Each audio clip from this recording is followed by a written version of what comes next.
Jumpa lagi dengan saya, Saras dari Dinas P2KB P3A Kabupaten Badung. Hari ini kita akan bertemu dengan dua orang kok yang ini dua orang perempuan inspiratif di Kabupaten Badung. Siapa aja dua orang perempuan ini? Yuk kita langsung kenalan. Check it out.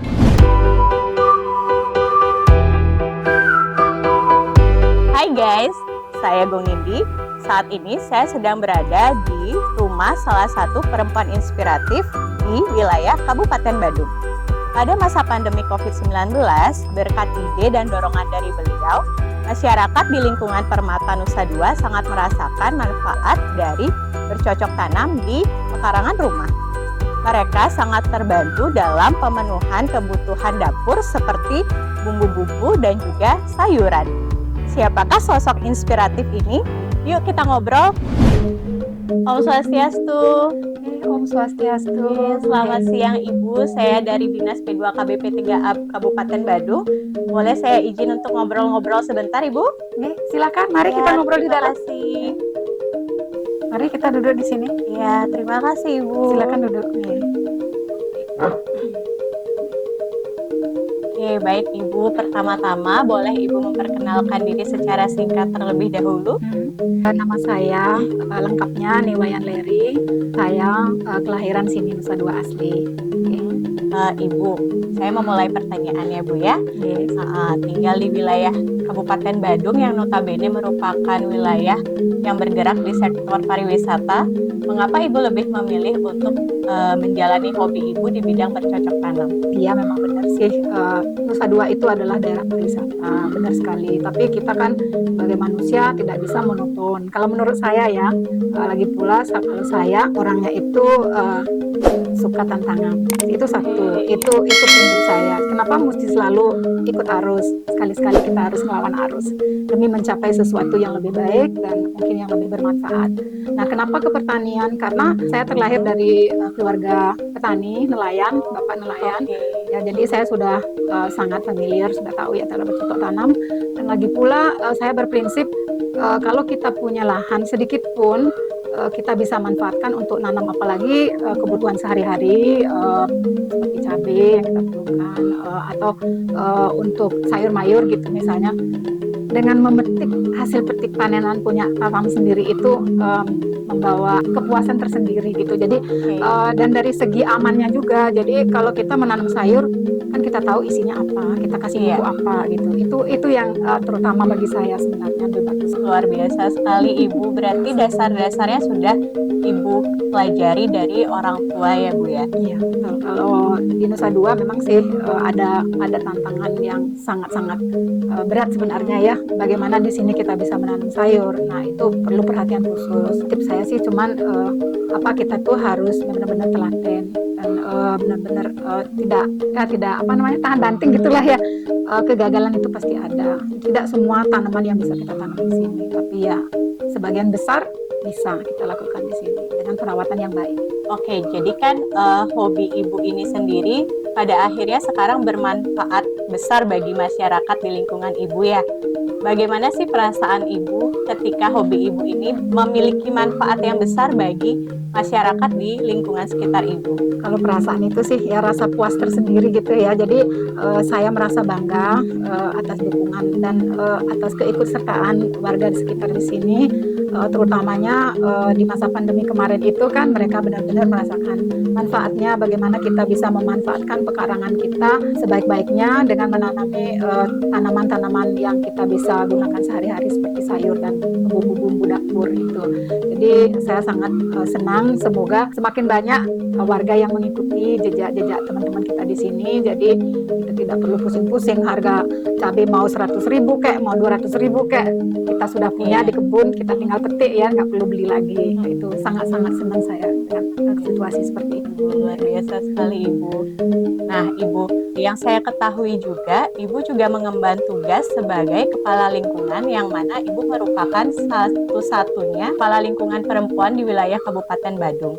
Apakah tanggung jawab tersebut menjadi beban untuk Ibu? Beban sebenarnya tidak. Saya merasa sangat terhormat dan merasa sangat bangga karena terpilih di sini oleh warga lingkungan Permata Nusa Dua sebagai pemimpin di sini. Saya sangat berterima kasih satu sisi dan berterima kasih juga karena warga mendukung saya seperti itu dan benar-benar melaksanakan apa yang kita rencanakan bersama, dan itu benar-benar membanggakan bagi terutama sebagai perempuan ya. Kan memang jarang ya kalau kepala lingkungan itu perempuan karena dipilih langsung oleh masyarakat. Kebetulan itu kepercayaan itu diberikan kepada saya, dan awalnya saya sebenarnya menolak, artinya tidak mau dijadikan kepala lingkungan tanpa seizin suami. Nah, setelah saya tanyakan suami dan suami menyetujui dan mengizinkan, akhirnya saya jalan. Jadi sudah berjalan sekarang 2 periode. Berarti tanggung jawab tersebut terasa ringan karena Ibu mendapatkan dukungan dari suami dan lingkungan. Ya, seperti betul. itu. Oke Ibu, ini pertanyaan ketiga ya Bu ya. Pernah nggak sih Ibu merasa bosan dalam menjalani aktivitas hobi Ibu? Kalau aktivitas baik sebagai kaling, baik sebagai ketua kelompok wanita tani, kayaknya saya nggak pernah merasa bosan deh. Saya selalu aja ada hiburan, saya selalu ada kerjaan gitu. Saya tipe orang yang tidak bisa diam. Jadi selalu aja ada yang saya kerjain dan it makes fun. Ya, kemudian pernah nggak sih, apa sih kejadian yang membuat Ibu merasa berada di dalam titik terendah kehidupan Ibu? Dan kemudian bagaimana Ibu bisa menerima kejadian mengecewakan tersebut? Kalau saya ingat-ingat ya, waktu saya masih remaja, saya pernah merasa kecewa sama orang tua ya, jujur ya. Kecewaan itu adalah pada saat saya mau melanjutkan sekolah. Ya maklum juga sih, orang tua itu pekerjaan sebagai petani, sebagai nelayan. Beliau itu bilang nggak usah sekolah tinggi-tinggi.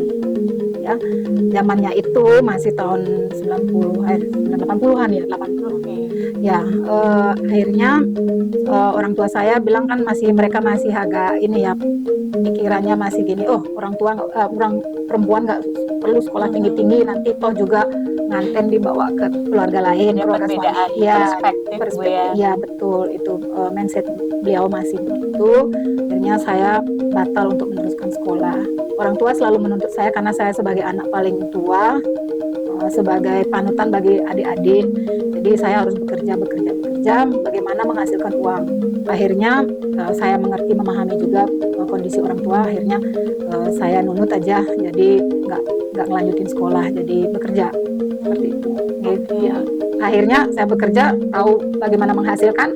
Akhirnya saya juga merasa senang gitu ya, punya hasil sendiri, bisa beli apa yang saya mau kayak begitu tuh. Jadi akhirnya saya lupakan sekolah, jadi nggak lanjut lagi sekolahnya. Oke, berarti pada saat ini Ibu sudah bisa menerima kejadian yang Ibu rasa tidak menyenangkan pada waktu itu ya. Ya benar ya. Baik Ibu. Ini yang terakhir Ibu, apa sih pesan Ibu untuk para perempuan di Kabupaten Badung di dalam rangka Hari Kartini ini? Saya sih berpesan kita itu harus sebagai perempuan itu kita harus punya power double. Artinya dibandingkan laki-laki, karena perempuan selalu masih di level yang di bawah laki-laki. Yang saya lihat belum setara banget gitu. Walaupun sudah ada muncul di sana di sini, sudah ada muncul perempuan-perempuan yang hebat ya. Saya pikir sih kita perempuan benar-benar harus lebih tangguh dan lebih berprestasi. Kita harus benar-benar mengasah apa yang kita miliki. Jadi jangan bosan-bosan. Kegagalan itu pasti selalu ada, rintangan itu pasti selalu ada, tapi kita tetap harus tangguh dan bangkit lagi untuk demi masa depan dan demi cita-cita kita biar bisa setara sama laki-laki. Oke, baik Ibu, luar biasa sekali. Terima kasih banyak informasi yang sudah disampaikan pada hari ini Ibu. Terima kasih, saya terima kasih. Oke guys, itu tadi perbincangan kita dengan Ibu Leri, salah satu sosok perempuan inspiratif di wilayah Kabupaten Badung. Setelah ini kita akan mewawancarai salah satu sosok perempuan ibu rumah tangga yang merupakan kepala keluarga di Kabupaten Badung. Check it out!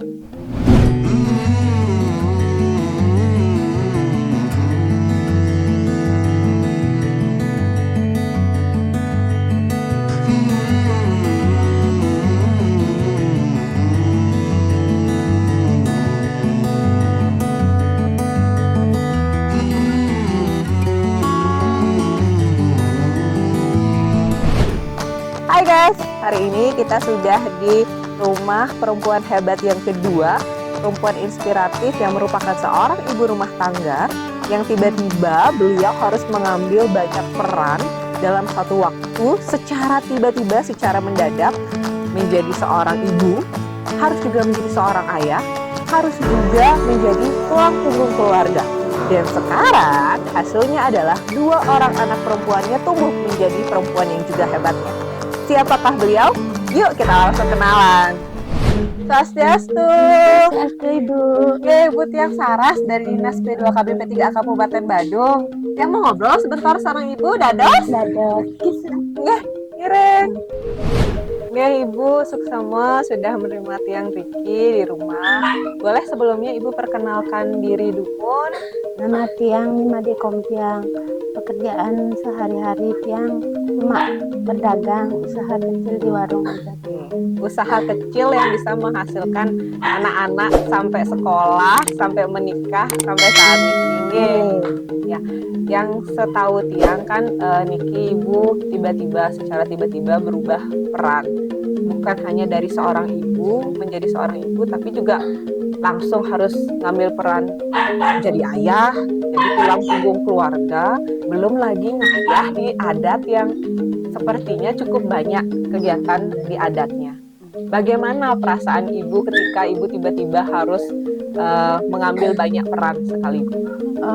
Pada waktu itu saya benar-benar sekali gini, apa namanya tuh, kondisi saya sangat terpuruk sekali karena tiba-tiba saya ditinggal. Di samping itu anak-anak masih kecil, saya nggak kerja, itu yang membuat saya gini, mental saya jadi down. Bagaimana Ibu bisa melewati proses yang mentalnya down, terus harus ngurus anak, harus berperan jadi ibu dan ayah sekaligus, harus bekerja, membiayai anak. Bagaimana Ibu bisa melewati semua situasi itu? Apa yang Ibu lakukan? Yang saya lakukan pada saat itu mencari solusi untuk mencari pekerjaan sampingan di warung, jual esto, itu jual sembako, jual nasi jinggo, itu yang saya ini kerjakan selama. Berarti dari hal-hal kecil ya, jualan kecil-kecil, jualan sedikit demi sedikit, terus akhirnya sekarang jadi warung yang setiap hari dari pagi sampai malam ya Bu ya, berjualan gitu. Dan rame sekarang pengunjungnya. Lumayan sampai bisa menyekolahkan kedua orang putrinya. Kemudian dari situ Bu, gimana nih Ibu bisa fokus, kan Ibu harus kerja, tapi juga harus mengadat istiadat, harus ngurus anak lagi, belum nganter anak sekolah lagi. Gimana cara bagi waktunya Bu? Dulu anak-anak masih kecil itu saya satu persatu saya antar dulu gitu, karena sendiri harus tanggung itu beban saya sendiri itu. Di rumah berberapa tuh Bu Waktu nikah berempat enggak. Perempuan aja? Iya, perempuan. Hebat sekali, di rumah hanya perempuan aja, tidak ada laki-laki. Berarti kalau misalnya ada keran air rusak, kalau ada gitunya rusak itu saya cari tukang aja biar saya aman gitu loh. Ini kan ngurusnya banyak nih Bu, ngurusin anak, ngurusin warung, belum lagi adat istiadat gitu. Punya nggak waktu untuk diri sendiri? Ya, Misalnya ke salon kan gitu. ya kalau ke salon itu jarang saya ke salon Bu, karena yang pikir juga ekonomi belum cukup gitu. Yang sempatin aja jalan-jalan sama teman-teman gitu. Kegiatan apa tuh Bu yang jalan-jalan sama teman-teman? Ya, Kemana gitu? Tuh kayak kita yatra, jalan-jalan ke Bedugul gitu sama teman-teman, sama anak juga gitu. Oh, itu dari kecil, memang dari anak-anak kecil begitu. Baru dewasa ini. Baru dewasa ini. Apa sih yang membuat Ibu kuat menjalani hari-hari yang berat, harus memikul bebannya sendiri itu? Apa yang membuat Ibu kuat sampai saat ini? Karena yang pikir juga anak-anak masih kecil, dia harus sekolah, itu yang membuat saya gini, harus semangat untuk bekerja gitu. Pernah ngerasa capek, Bu? Kalau dibilang capek, ya benar capek sekali itu, Bu. Tapi karena keadaan yang memaksa saya untuk bekerja, harus soalnya bekerja keras untuk dia dan keluarga. Pernah nggak ngerasa sedih atau nangis di depan anak-anak? Kalau nangis di depan anak-anak enggak pernah. Kenapa? Kalau di kamar itu biasa. Kenapa? Tapi sekarang enggak, masih gitu, Bu, karena sudah yang semangatin diri saya sendiri aja. Jadi semangatnya untuk keluarga, Iya. untuk anak-anak. Dan sekarang sudah punya cucu Iya. tiga, laki-laki semuanya.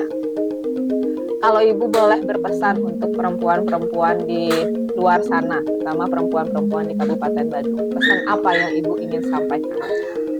Pesan saya supaya anak-anak saya menjadi anak-anak yang baik bagi anak-anaknya, begitu pula juga anak-anak yang lainnya. Oke, begitu. Terima kasih banyak Ibu atas inspirasinya. Terima kasih sudah kuat, sudah tetap mau membesarkan anak-anak dengan kuat, dengan tanpa mengeluh sedikit pun, berkorban tenaga, sehingga anak-anak sekarang bisa sukses dan punya keluarganya masing-masing. Terima kasih banyak Ibu. Terima kasih, Bu. Nah, itu dia obrolan singkat kita dengan salah satu ibu hebat di Kabupaten Badung. Semoga cerita dari para ibu hebat ini bisa menginspirasi kita, perempuan-perempuan muda di Kabupaten Badung, untuk tetap saling menguatkan, saling mendukung satu sama lain, dan menjadikan Kabupaten Badung kabupaten yang lebih sejahtera. Sampai jumpa di video berikutnya.